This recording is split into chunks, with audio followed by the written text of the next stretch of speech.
The book is phenomenal, sweetie, but... What happens next? It's called a cliffhanger, Mother. Elly, it's called a cop-out. Whoa, hey, there's a cat in there. Oh my God, you're Elly freaking Conway. Author of Argylle series, Elly Conway! I am such a fan. Oh, yeah? What is it you do? Espionage. Oh, what diabolical world of secrets and intrigue lay before us. Let's go find out. Hello and welcome to another episode of the Forever Fangirls podcast. I'm Sheila Amato, and along with my wife, we're your hosts, and we're glad you can join us. Yeah, and as you heard from the trailer, we're going to be reviewing the Universal Apple Films release, Argylle. We saw this film on opening weekend on February 2nd. Our standard spoiler alert is in effect here, as we will be talking about specific plot points and themes. So if you have not seen Argylle yet, you will be spoiled.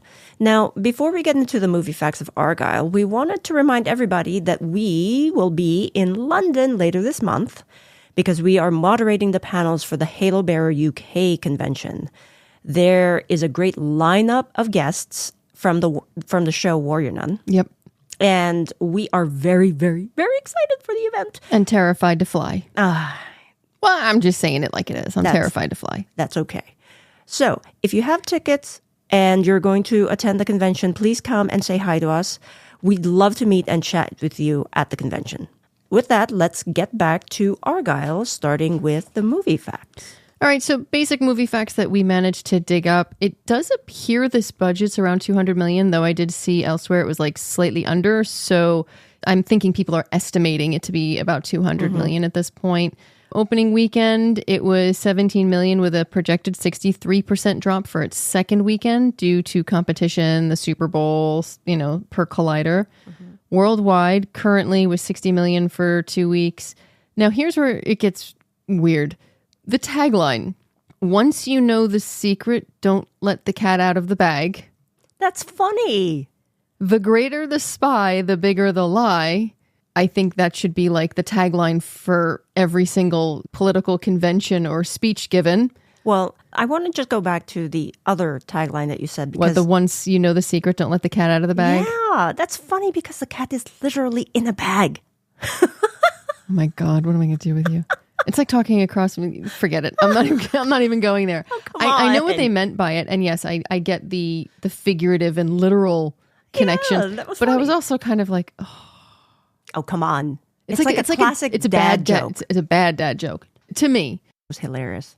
Anyway, it is also an Apple Original Films, but I actually didn't know that. I didn't know that it was Apple Studios. And apparently there was some controversy over this film because there was the source material issues or something. There were reports that it was based on a then upcoming novel of the same name by some unknown author named Elly Conway. And then I believe it was September 2022, a year before the first trailer release, The Hollywood Reporter, and we will link the article in our show notes, published a major article asking who this author was. No info was online. The publisher and the agent were dead ends.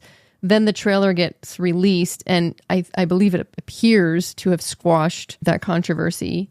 And the Argylle book is actually available to read. And I do remember seeing an Instagram story with Henry Cavill going around in Barnes & Noble in New York City and signing some and just signing them and putting them back on the shelf. I wonder if that's like just a marketing ploy. Well, of course it is, but... Okay. All right. I mean, it would have been really cool if you found one of those copies. Of course, Right. If you couldn't recognize the signature, you might be like, who wrote in this scribbled on book? this?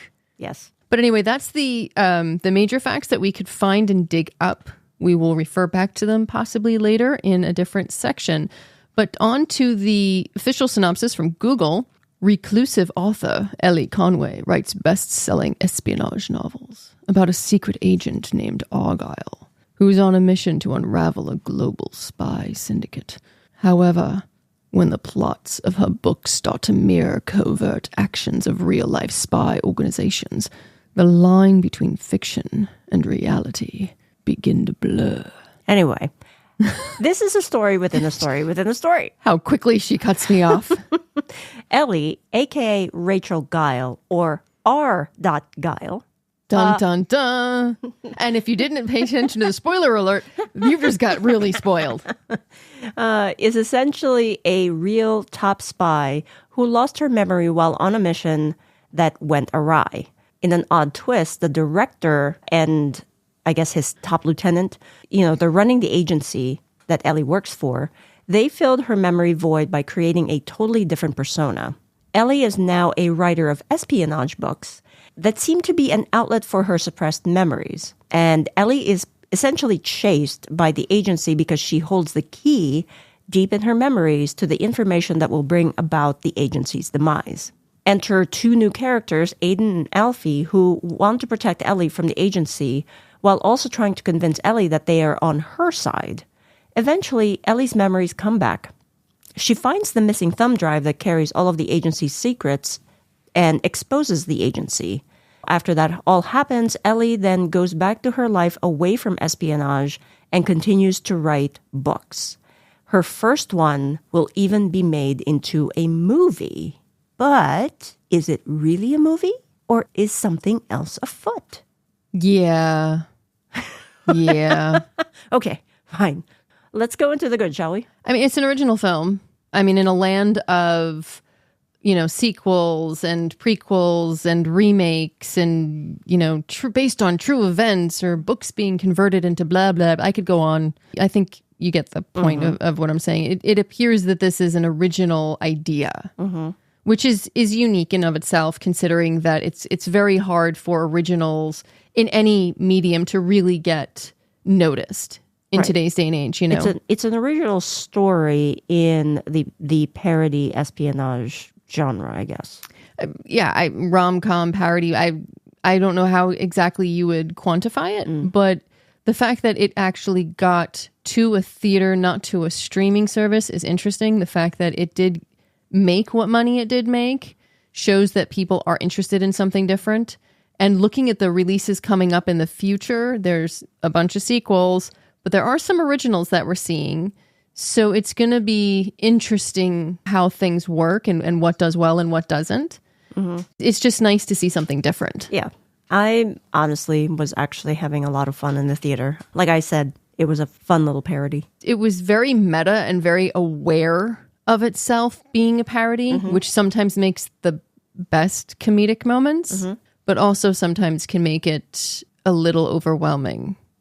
Yeah. So I appreciated how they went about it. I mean, even that mid-credit scene where it was like, the books are all out, the series is done, but now it's a prequel.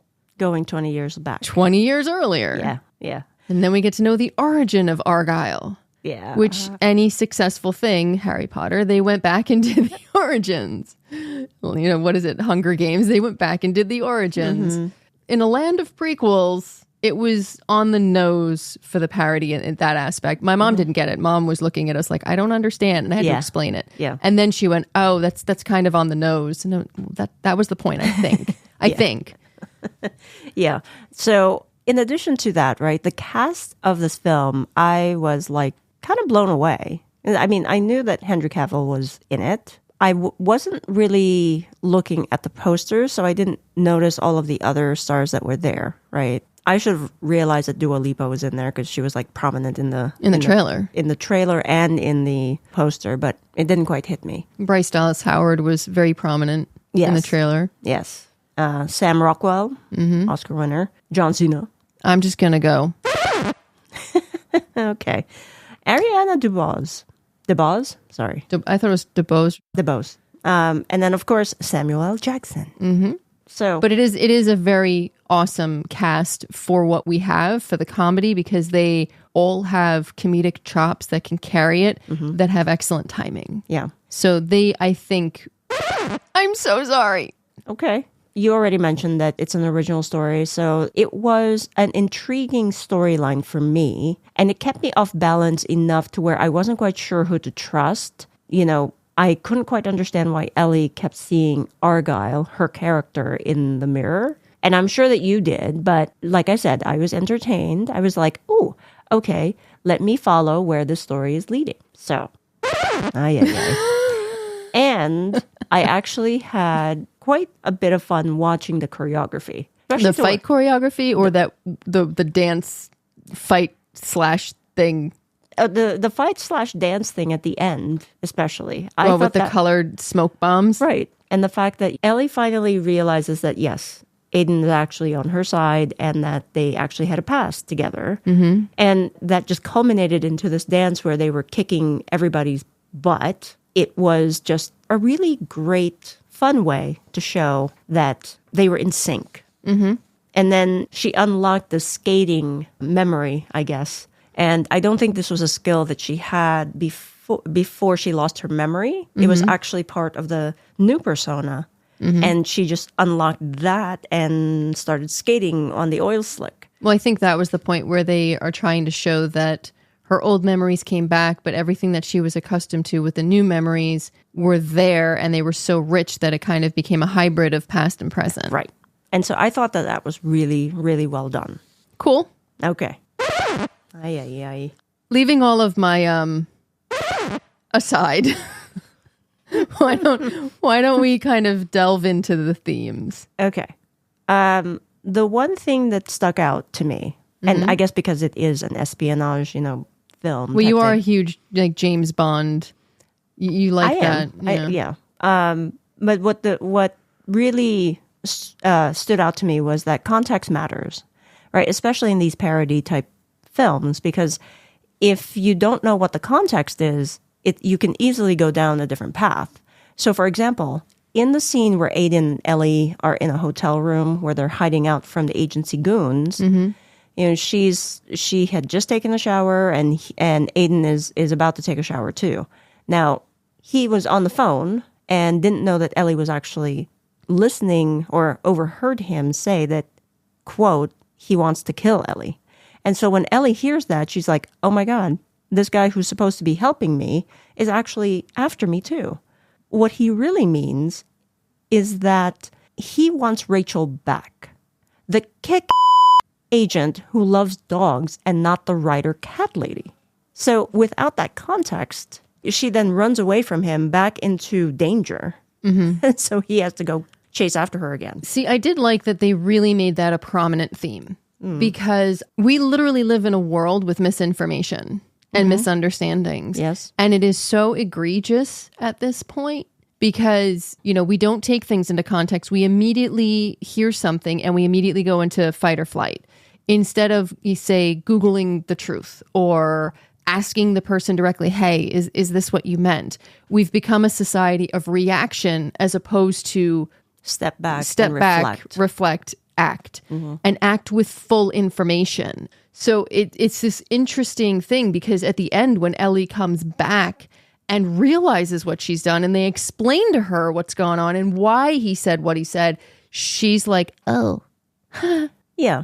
The one that stuck out for me, though, was that no man or woman is an island. No one is. You need the help of other people in your life to get through a secret mission or to pick up, things when they go awry or just to sit and be near you when you just need company to not feel so alone. Right. But that's being human, right? Mm-hmm. So there are days when you're going to need others' help and there are days that you could help someone else. So it's a give and take situation that hopefully is something that everybody can recognize when it is needed. So slight sidebar.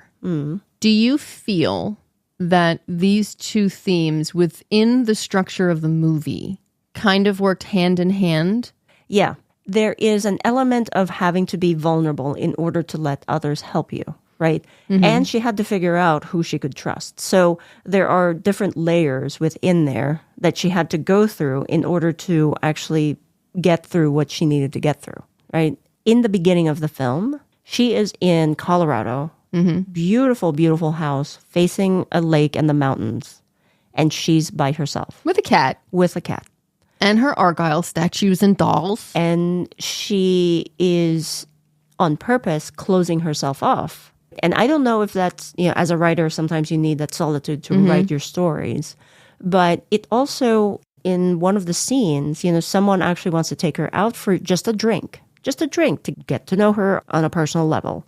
And she says no. Yeah, but I also think later we learn that person's like one of the bad folks, so kind of cool that she didn't do that. I understand that, right? But the point is that she really is closing herself off. Or in that specific instance, one could turn around and say her gut instincts, because she was a previous, secret agent person. Her gut instincts were saying, don't trust this person, girl. Okay. Run away. So I'm just saying that there's I agree with you that I see your point. I'm just saying that there could be different ways to interpret that specific instance. Yes, I do believe she's isolating herself. She says she needs to write. She plays with her cat. She's like, I'm not alone. Her mother says, find a man. She goes, no, I've got my cat. I'm fine. Yeah. So yeah, I get your point. But yeah, there's just a lot that's going on in this movie and a lot of missing pieces. So on that note, I'm going to twist us into the bad. Is that okay? Twist us into the bad. Okay. Twist us into the bad and pray that we don't drown under the weight of all my points. The CGI to me,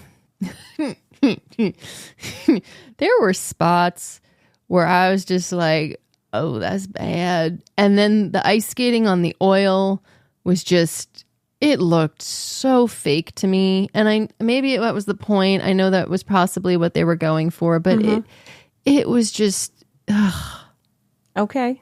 See, for me, I thought some of the CGI was actually quite good. So I was enjoying how the movie was incorporating all of that into it. But don't you think some of the stuff that they did that appeared to be CGI, don't you think they could have done it practically? Because there didn't appear to be a lot of massive need for CGI in this, with the exception of like the fight scenes and the explosions. There could have been. And who knows? Because this was Apple Films. Maybe they opted for doing a lot of the CGI because they had that resource. And maybe it made it easier for filming because they didn't have to go to whatever location. I really don't know what the cost-benefit analysis goes into something like that to make a decision on whether or not you do CGI or you do on-location shoot.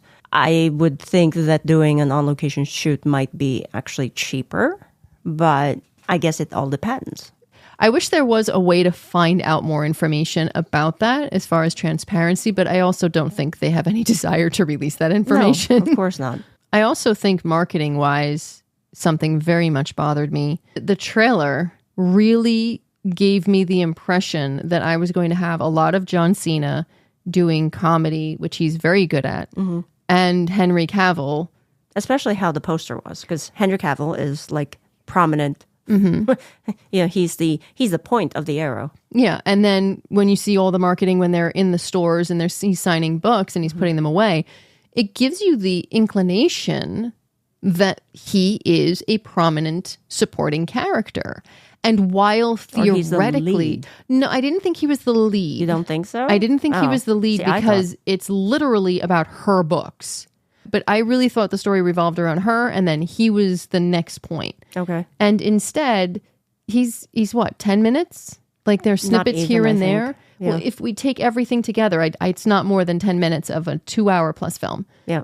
That to me is basically going against their theme because context matters. And they presented context of one thing and then gave me something else. And that's a very bad bait and switch. It was a letdown. Yeah. I kind of felt misled, and I don't like that. Yeah. Yeah, I don't know if that was part of the whole constant thing that this is a parody, and so what you see is not really the whole truth, So. Yeah. And that's where my record scratch comes in from the cast, because we've got an amazing cast, but forgive me, they all feel so underutilized. Yeah. I'm fine with it if it could carry itself. But then you have a story with so many twists and turns, and some of them were obvious. And this is another little, thing of mine. I literally leaned over to you maybe 30 minutes into the film, and I said, she's Argylle. And you were like, what? And I'm like, she's Argylle. You just watch, she's Argylle. And you kind of waved me off. And yes, because I was trying to enjoy the ride. Well, yeah, but you waved me off, and it was very blatant to me, but it was also, it just got to the point where you couldn't believe anything in the film because there was always going to be something that would turn that around into something else. Yeah. And after a while, I felt like I was watching Kids in Disney World on the Mad Tea Party instead of an actual movie with a roller coaster twist and turn here or there. I felt like I was just constantly being misled. And after a while, that just got so annoying that I didn't appreciate the really good twists because I was inundated with ones that really didn't matter. So I guess that kind of dovetails into the fact that the runtime for this was 2 hours and 19 minutes. Yeah. So maybe it could have been like a flat 2 hours and Including credits and all that? No, I think including credits, it's like 2 hours and 40 minutes. No, but I'm saying, do you believe the film could have been 2 hours flat, including all of the credits? If the story was made tighter and had removed some of those plots and twists that were not necessary, I think it would have been fine. And it might have been a better film. I don't know. I have no idea. I just know that I looked at my watch several times, and after a while I was like, all right, I get it. Can we wrap this up? I get it. I felt like I should have been holding up like a 5-second sign, like you're in the red, we got to stop now. Before like that, when people do the Oscar speeches, they get the music playing louder. Yeah. That's what I felt like somebody should be doing. And you want the hook. Huh? I want the hook. Or the gong from the Gong Show, But this is, again, why I say the amazing cast was wasted. Yeah. Or underutilized. I don't want to say wasted because they really did do excellent with what they had, but they were underutilized for their abilities. Mm-hmm. Yeah. Just going back a little bit to, you said that you had to explain to your mom the ending and all of that. In the mid-credit scene.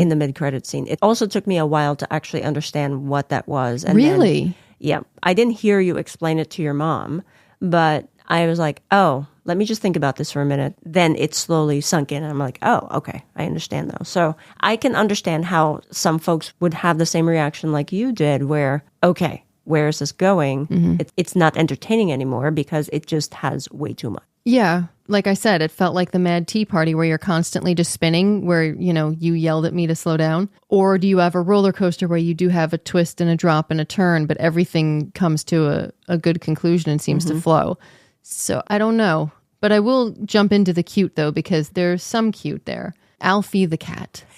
I love the cat. The cat and I'm in the allergic, bag. so I love the cat. The cat in the bag. And the little cat carrier. Oh my God. That was so hilarious to me. I'm like, oh my God, she has him in a backpack. You know what that got me thinking of? What? We've obviously, our listening audience knows that we've lost our dog last year. She passed away. And all I kept thinking about was Sassy would have loved to be in a backpack where she could see the world and not have to walk. I don't know, though. Oh, no. She hated walking after a while. Like, when I would start carrying her around, she loved it. But I would have to have the carrier in a way where it's like a backpack strap where I can take it off, but it has a handle in the back so I can, let her sniff and do whatever she wants. But then I can put her on my back and carry her till the next section of the park where she would want to come down.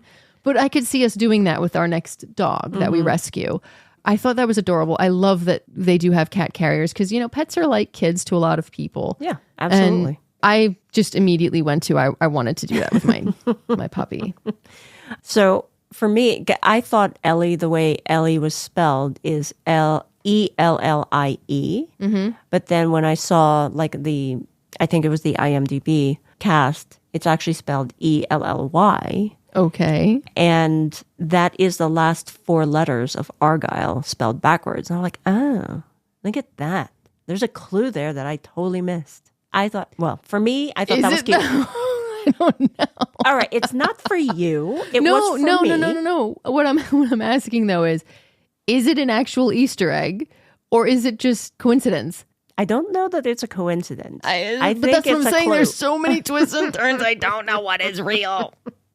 Point taken. Point taken. I mean, if it's deliberately done, it's cute for me. If it's deliberately done, that's cute. Easter eggs in the title are great. It's fun going back and seeing things like that. But if it's not, and it's just coincidence, you're like, why? Why are you still doing this to me? It's torture for you. I understand.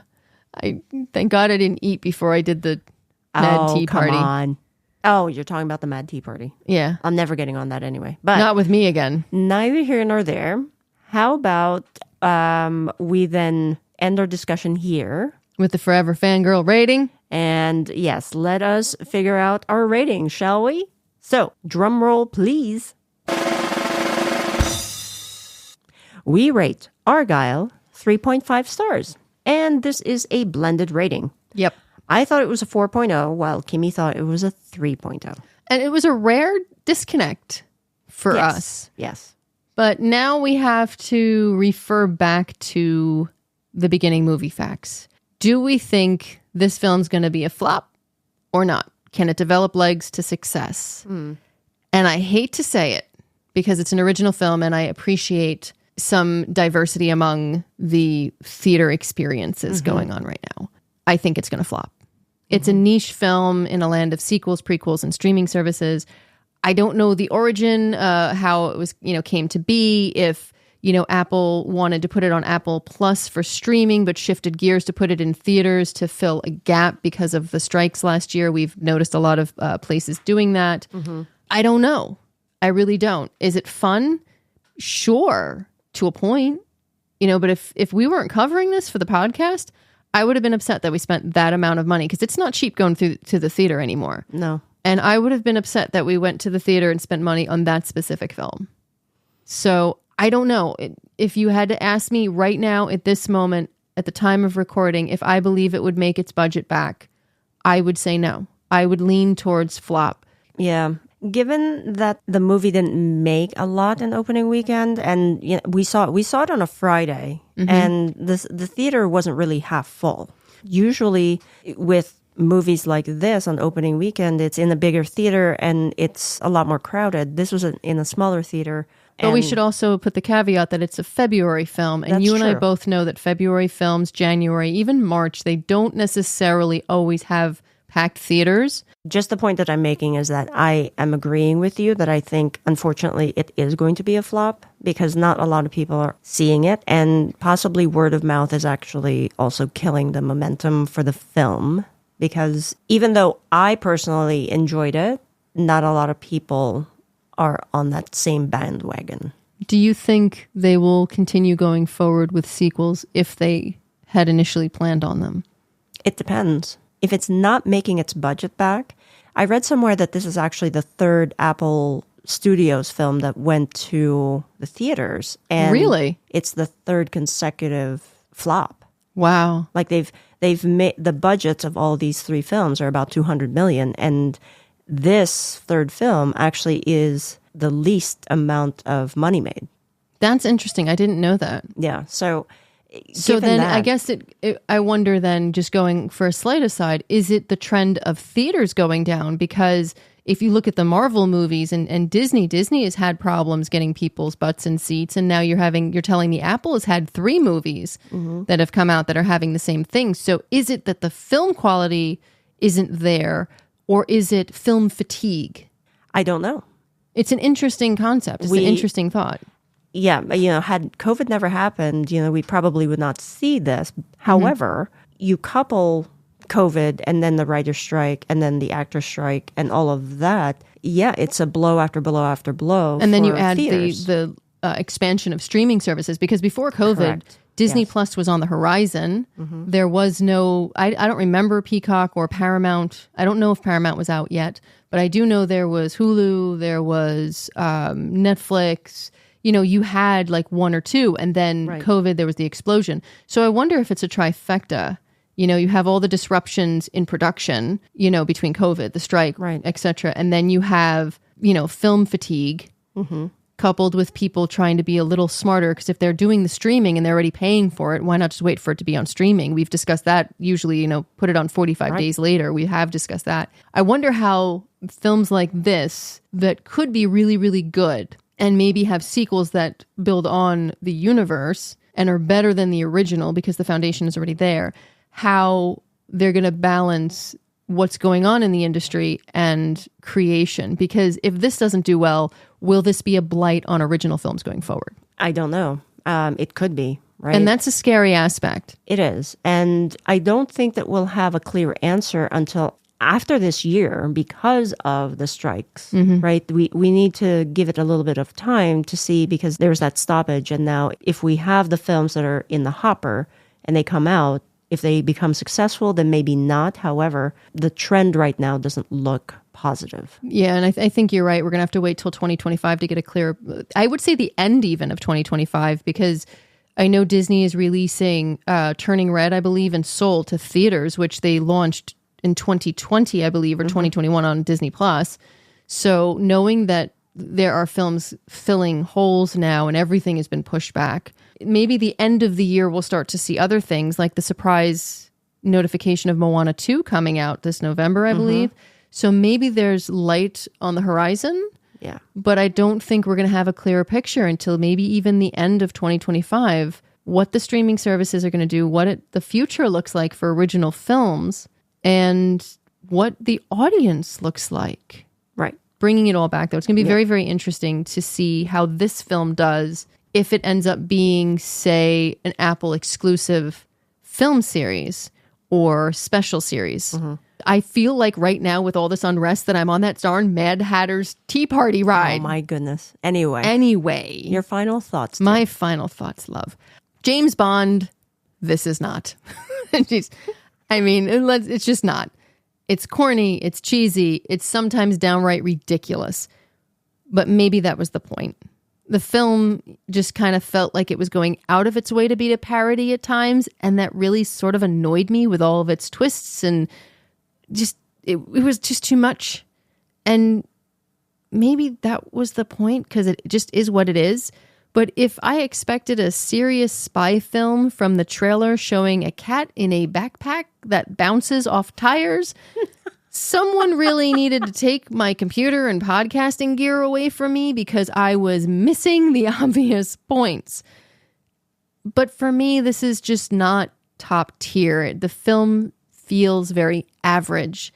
It's just a silly rom-com to watch with a loved one on a couch at home with some popcorn and, relaxation. I see. For me, I was entertained. And as you said, it doesn't have the gravitas of a James Bond film, but what does? The Hunt for Red October? Oh my goodness. Anyway. Sorry, you just asked. This film is meant to be a can you figure out who done it caper, where suspension of disbelief in some places is very, very much needed. Just a little suspension of disbelief? Or can I just back the truck up of disbelief? Anyway, while it did get a little long in some spots, I thought there was enough moments there to make it a fun enough movie to watch. So, at the end of the day, for me, the film was forgettable, but the experience of going with you and Mom to the movie was more valuable. And that's how I view this. Okay. So, like I said, it's a fun get-together film. It was the catalyst that brought us together. No, I'm kidding. Oh, wow. Okay, on that note, that's going to be our show for today, folks. Thank you so much for tuning in to our review of Argylle. If you'd love to reach us here at Forever Fangirls Podcast, we have several ways you can do that. You can go to our website, foreverfangirls.com, find links to our Discord, social media, a contact form, and easy access to all the subscribe buttons to wherever you listen to podcasts. So until next time, stay safe, be kind, and remember, the greater the spy, the greater the lie. But who is the real Agent Argylle? We may never quite know. Well, we know it's not Henry Cavill. Really?